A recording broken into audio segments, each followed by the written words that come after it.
In this lecture, we will learn how and where to use the three types of rectangle tools. So these are the 2-point rectangle, the 3-point rectangle, and the center point rectangle.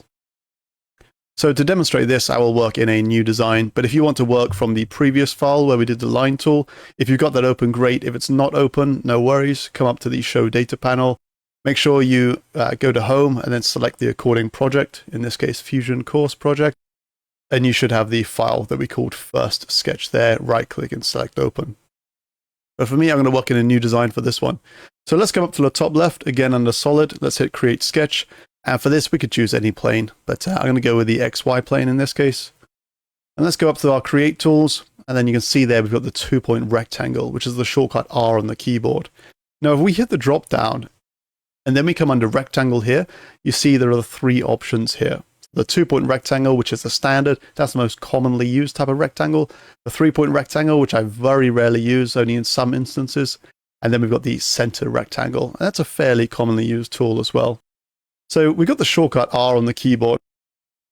And then if we look on the right-hand side, we've got the sketch palette. So I'm just going to bring that to the center now. In terms of feature options, we can actually pre-select which type of rectangle we want, 2-point, 3-point, or center.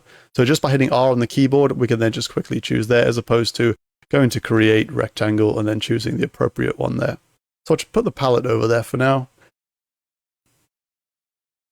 So again, I'm going to start from the origin. I'm just going to pan across by holding down the middle mouse button. I'm going to start at 0, 0, 0, that's the origin. I'm going to bring the mouse out, and as we can see here, we're forming a rectangle. And again, just like the line tool, we've got parameter options which we can input. For this particular case, I'm going to put in 80 millimeters, and let's do that by 40 in height. Press enter, and there we have our complete profile there. A rectangle that features all black lines, that's fully constrained. Now you notice these symbols that will pop up here.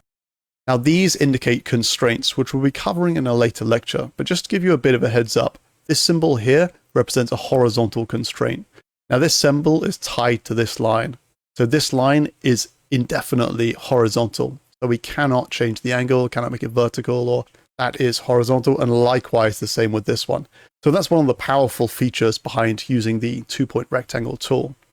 And likewise, for the vertical lines, you'll see this symbol here. Okay, so same symbol, but just in a different orientation. So it being vertical here indicates a vertical constraint on this line, and the same is also apparent on this line as well.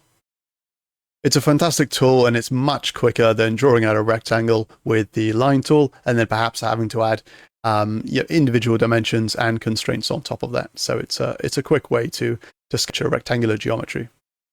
I'm going to pan across now, and I want to demonstrate the next rectangle tool. Let's go for the 3-point. So I'm going to press R on the keyboard, then under my sketch palette, I'm just going to click 3-point rectangle, throw that back over there.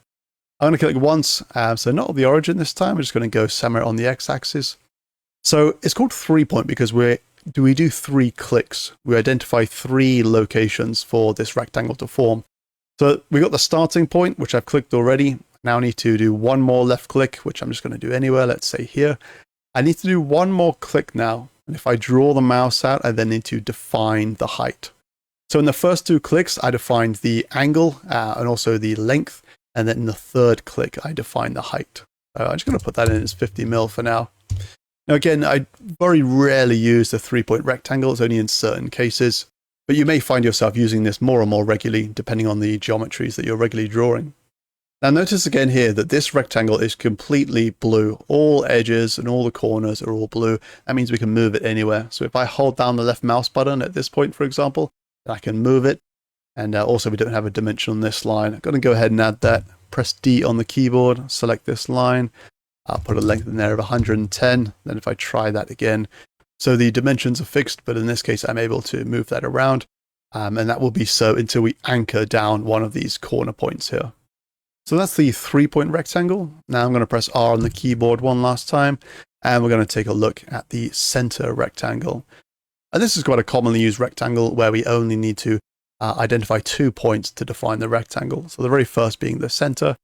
In this case, I'll just select on the x-axis there.